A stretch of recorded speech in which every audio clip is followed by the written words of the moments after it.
Yeah, this is Insane Macbeth, legendary producer from Bricky, Ton of Bricks, Brixton, South London, and this is an exclusive interview for UKHH.com.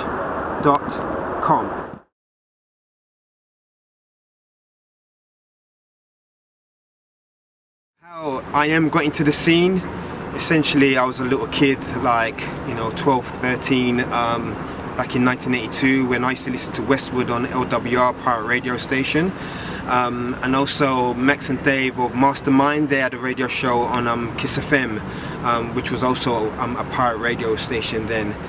And then that was like 1982.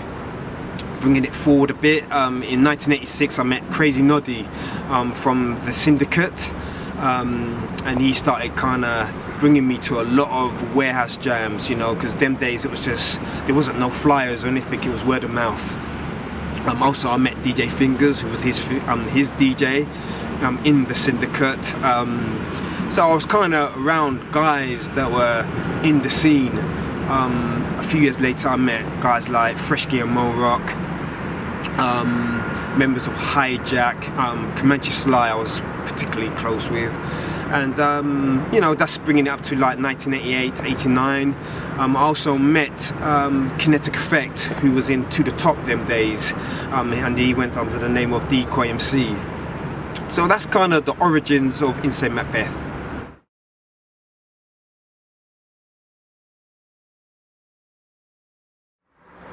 Okay, yeah, that's a good question. When I came in the game, really, as I said before, I used to roll with the Syndicate, and what they were doing, before they were even really making records, they used to do a lot of jams, especially in Swiss Cottage, and cutting up the break beats and things of that nature.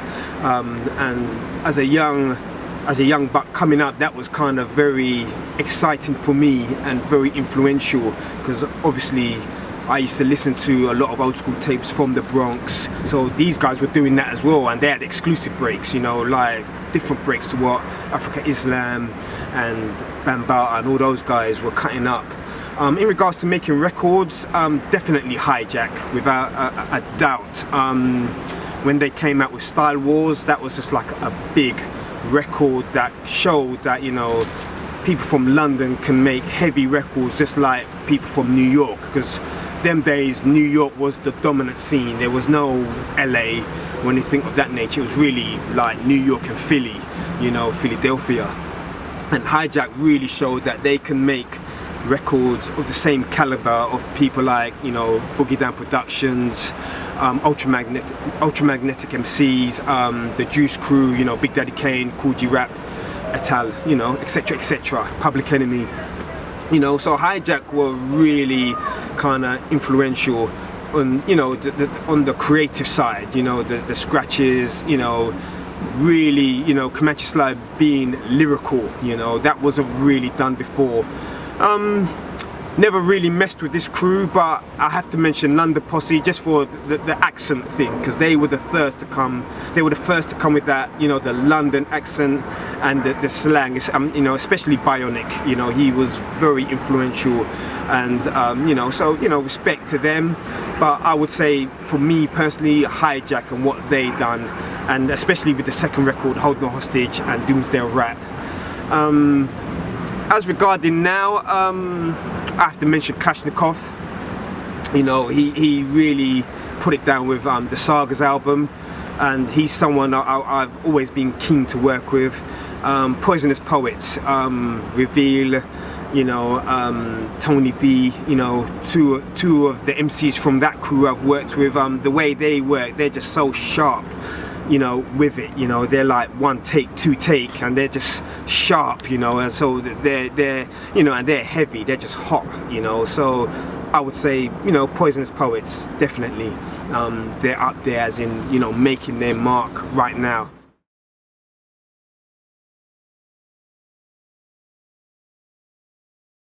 Okay, well, first of all, I've never owned any piece of gear.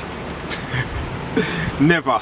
I used to make beats at my engineer's house, No Sleep Nigel, and he had an Akai S900, then he had an Akai S950. So that's what we were using, and the Atari 1040 seat with notator, I think, yeah, notator sequencer. That was, which is now Cubase. You were saying, so that's what we were using. In regards to Kinetic's first record, Bordering Insanity, I made that record at Marga's house, Marga from Catch 22, and I remember when he got his Akai S1000, which had stereo sampling. So he was really excited about that. That was like a big jump from the S950. Like, yeah, I got stereo sampling. So that's what I used for that particular record, which is like really my first official record, Kinetic Effect, Bordering Insanity, which was, we made the record in 91, but I released it in 93. So that's what we were using them days. Marga uses Cubase, up to this day. He just loves Cubase, so that's the sequencer we were using. So yeah, that's the first kind of gear we were kind of messing with. Yeah, there's a lot of people I want to work with right now. Definitely, without a doubt, Kalashnikov. I've been pursuing Clash since 2004. And it hasn't happened yet, but we communicate. There's certain business kind of preliminaries that we've kind of had to iron out, and once those preliminaries kind of come forward, that collabo hopefully will happen. He's kind of stipulated certain things and I've stipulated certain things, so yeah, definitely Kalashnikov. I never messed with the grime scene, but one grime MC I've always wanted to work with, just on the strength of one record, P's and Q's, which is Kano. I loved Kano on that record. Reflected a lot of my reality as a youth, on that record. Staying sharp, being on your P's and Q's, always kind of being alert. I so related to that record. So yeah, Kano. Yeah, I worked with Tony D of Poisonous Poets on my last street single, Killer, and he just killed it. So I definitely want to work with him again on a full, street single. So definitely Tony D.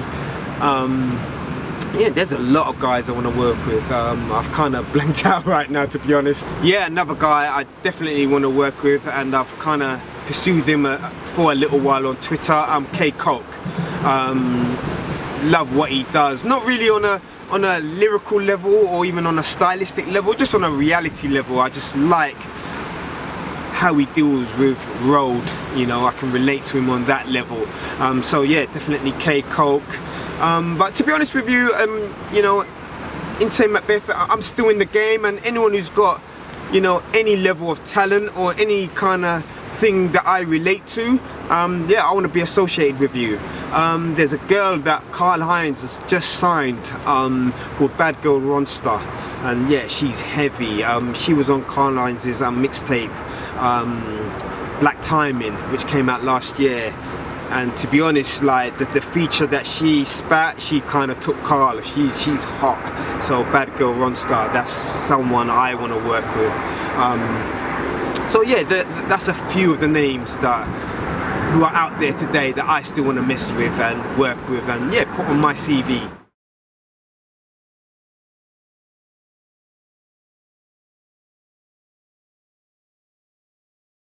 I think it's a great accomplishment, Me personally, I got a lot of love for Cool DJ Herc, because if it wasn't for him, I wouldn't be here. The viewers wouldn't be watching me right now, so I have to give him his respect. He founded this thing. In 2006, I was basically, I met on MySpace the first hip-hop photographer called Joe Conzo, and I flew out to New York, and he was kind enough to kind of give me a tour of the whole Bronx, the Bronx River. He showed me where, BDP were from, ultramagnetic MCs are from, where DJ Flash, who obviously the world knows him as Grandmaster Flash, is from. And he took me to Cedric and Cedar, where Cool DJ Herc had his first block party, and you know, I've just showed you, you know, the photo, you know, where he had his first party. I was really honoured to kind of be there. And then the first outside party in Cedars Park, I also went there, took some pictures, and you know, so that was a great honour. That was like my hip hop pilgrimage. And you know, I remember one DVD where Keras once said that if you're true into hip hop culture, then you have to visit the Bronx. And me personally, I believe in that premise, you know. So I done my hip hop pilgrimage in 2006, and yeah, it was a great honour, you know. So, you know, big up to Cool DJ Herc. You know, I think it's a travesty that he hasn't eaten off this music, this art form in some way and form. You know, I think that's disgusting, me personally. And you know, I'm honoured that, you know, I've been in the game 20 years, because when I put out Kinetic Effects, Bordering Insanity, there's no way I could have envisaged that 20 years later I would be working with the likes of, you know, Rough Styles and Tony D, and, you know, hopefully working in the future. So yeah, it's a great honour. You've been watching Insane Macbeth, legendary UK hip hop producer for UKHH.com. Support UKHH.